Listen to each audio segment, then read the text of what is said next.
ለምንድነው ዘንድሮ የእመቤታችንን ስዕል ያለበት ቲሸርት አትልበሱ የሚል መመሪያ ወይም ደግሞ አስገዳጅ ሁኔታ የመጣበት ምክንያቱ ምንድነው? የአባጻንን መግለጫ ተመለከትኩት። ምንም ምክንያት የላቸውም። በቃ ለእመቤታችን ክብር ሲባል እመቤታችን ልብሷ ተለብሶ በመስቀል በዓል መታየቷ ምንድነው ክብሯን የሚያጎድለው? እንዴት አይተውት ነው? ለምንድነው እንደነዚህ አይነት ሰዎች ቤተክርስቲያኑት ውስጥ ቁጭ ብለው የአብይ አህመድን እችን ቤተክርስቲያን የማዳከምና የማጥፋት ተልኮ እያስፈጸሙ ያሉት? ይሄንን ነገር ህዝበ ክርስቲያኑ እስከ መቼ ነው የሚታገሰው? ዛሬ ምናልባት ወንድማችን ባልደረባችን ተክለ ሚካኤል አበበ ከካናዳ እዛ ተገኝቶ ሂደቱን ሲከታተል ነበር። ፍተሻው ለራሱ በጣም አስገራሚ ነው።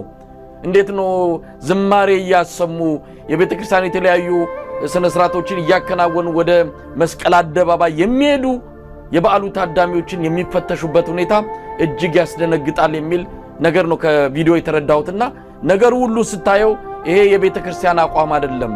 አብይ አህመድ የጀመረው አንድ ቤተክርስቲያኒቱን የማጥፋት ቤተክርስቲያኒቱን የማዳከም ነባር የኢትዮጵያ ማንነቶችን እምነቶችን ደፍልቆ ብልጽግና በሰይ በሚል ባመጣው አዲስ ወንጌል የመቀየር ትልቅ ተልኮ ማስፈጸሚያ አካል ነው ብለን መውሰድ አለብን። ቀደም ሲል እንዳልከው ነው ቀስ እያለ ነው እየገዘገዘን ያለው። ትላንት ያንን ብንቃወም ኖሮ ዛሬ እዚህ ላይ ባልደረስን ነበር። ዛሬ ይሄንን ካልተቃወምን ነገ እንዳልከው ታቦት እንዳይወጣ ብሎ አብይ አህመድ ከቤተ መንግስት ቢያውጅ ቤተ ክህነት ትቀበለዋለች። ስለዚህ ህዝበ ክርስቲያኑ እየመጣለውን አደጋ በደንብ መረዳት አለበት። ተከላይ እየተከናወነ ያለው ይሄንን ማንም የሚክደው አይደለም።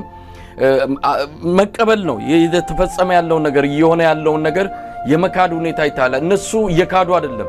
እነሱ አይናቸውን አውጥተው በፊት ለፊት እያደረጉ ያሉትን ነገር በኩራትና በትዕቢት እየተናገሩት፣ በዚህ ወገን ያለው ግን እየተሽኮረመመ አንዳንዴም ባድር ባይነት አብሮ ከስርዓቱ ጋር ይሄንን መጠነ ሰፊ የሆነ ንቅለ ተከላ አሜን ብሎ የተቀበለ ያለ እንዳለ ምንም ግልጽ ነው። ይሄንን በአደባባይ የምንናገረው ነው።